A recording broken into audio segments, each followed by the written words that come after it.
주말 장려 방송 집콕 프로젝트. 저는 여러분의 집콕 요정 하경입니다. 여러분, 저희 같이 계속해서 이제 또 유익한 공부하고 있는데 어떠세요? 공부 좀 하셨나요?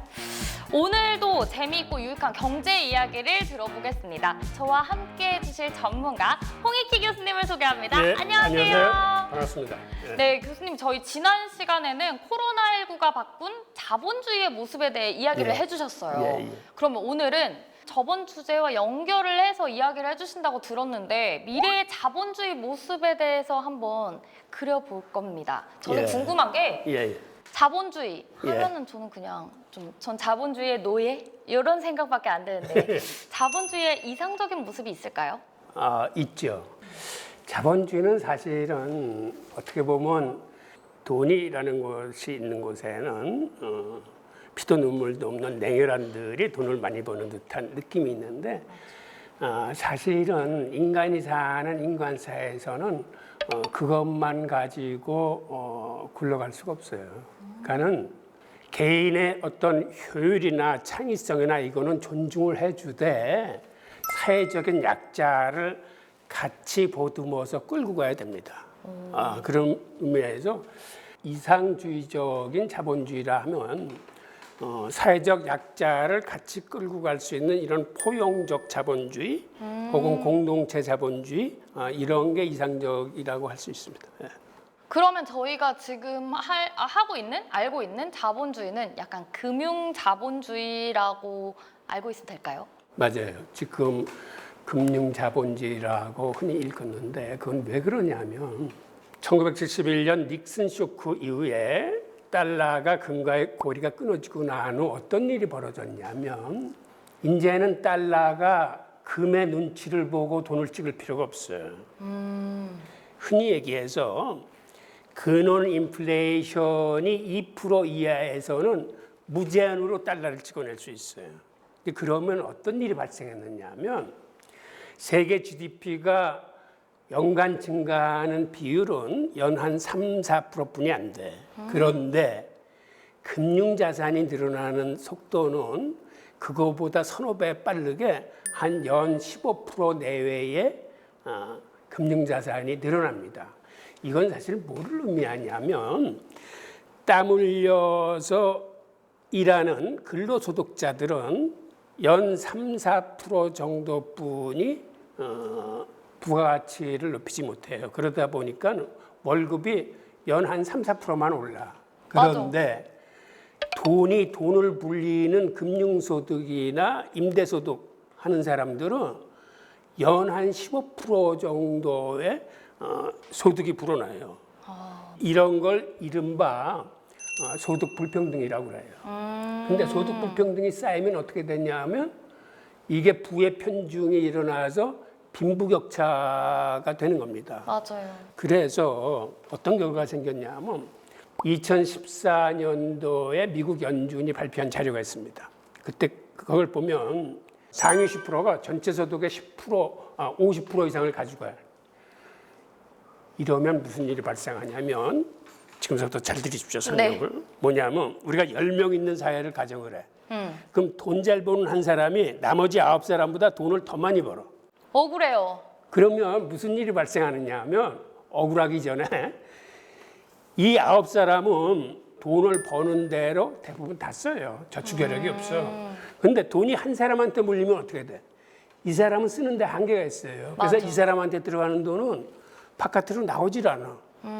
즉, 이 사람 부자한테 들어가는 돈은 전체 50%를 더 벌면서도 이쪽에 들어가면 곳간에 축적이 되고 사회로 환류돼서 나오질 않으니까 수요 부진으로 인해서 전체적으로는 불경기가 오는 거예요. 그래서 1929년에 대공황이나 2008년도 글로벌 금융위기 때 바로 상위 10%가 전체 소득의 절반 이상을 가져갔을 때 이런 세계적인 공황이 옵니다. 맞는 것 같아요. 저는 통장에 그냥 돈이 찍히면은 뭐 흔적도 없이 그냥 싹 다 나가버리거든요. 근데 부자들은 그냥 돈이 계속해서 남아있잖아요. 벌어도 또 그만큼 들어오고 2배로 들어오고. 이거 굉장히 문제가 있다고 생각합니다. 근데 그렇다면 이 금융 자본주의의 문제점을 개선한 다른 모습의 자본주의 뭐가 있을까요? 우선 금융자본주의의 또 가장 큰 문제는 이 중산층의 붕괴입니다. 그쵸. 중산층의 붕괴라는 거는 사실은 허리가 튼튼해야 우리 신체가 튼튼하듯이 사회도 중간 허리층이 튼튼해야 사회가 튼튼한 건데 이 중산층이 붕괴돼서 이쪽이 하류화되기 시작하면은 그 사회는 오랜 기간 지속할 수가 없어요. 이게 자본주의의 가장 큰 문제입니다.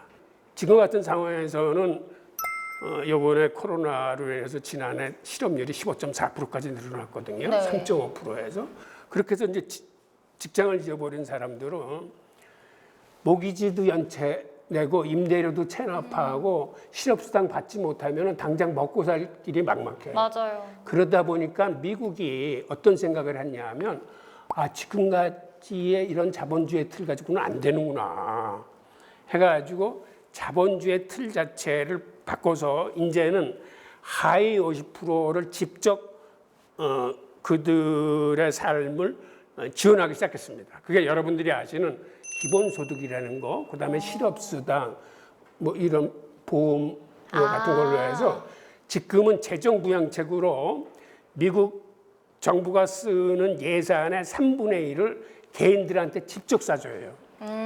옛날에는 연준이 통화정책을 한다는 거는 은행권을 통해서 금리하고 양적 완화를 통해서 돈을 유동성을 월스트리트 은행권에다 풀어주는 거예요.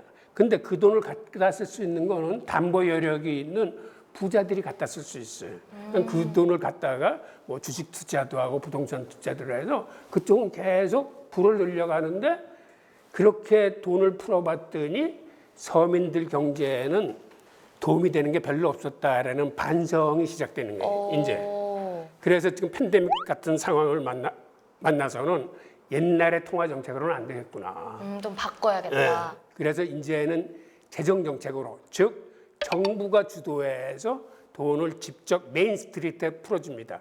그 월스트리트에 반대되는 개념인데 메인스트리트는 소비자와 기업이 있는 시장에다 정확하게 타겟을 정하고 타겟별로 돈을 쏴주는 거예요. 그러니까 이런 식으로 바뀌고 있는 게 현 상황입니다.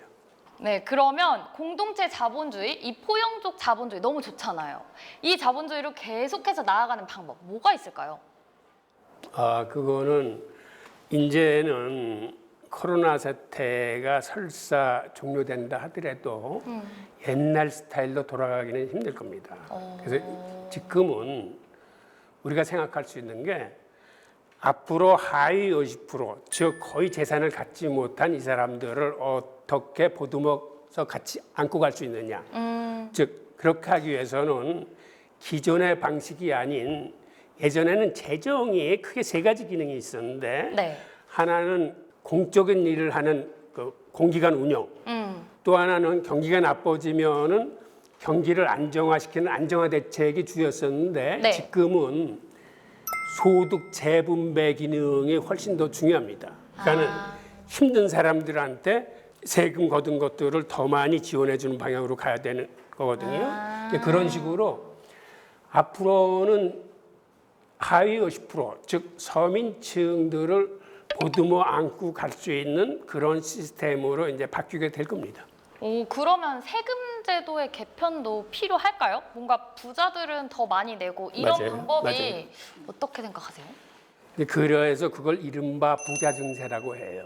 그래서 미국 같은 경우에는 이미 법인세도 올리기로 했고, 그다음에 특히 상위 1%에 대한 세금을 증가시키기로 했고, 그다음에 지금의 테크 기업들, 사실은 가장 큰 테크 기업들인데 세금을 여태까지는 그렇게 많이 내지 않았어요. 그러니까 그러한 기업들에 대해서 세금을 많이 걷기로 했고, 이런 식으로 이제 시스템이 바뀌어져 갈 겁니다. 그러면은 진짜 점점 자본주의의 방향이 계속해서 변화를 하겠네요. 이제 오늘 교수님과 통해서 좀 더 나은 자본주의의 방향을 알아봤는데요. 저희는 또 다음 시간에도 유익하고 알찬 수업으로 돌아오도록 하겠습니다. 집콕 프로젝트 지금까지 감사합니다. 수고하셨습니다. 예, 고맙습니다.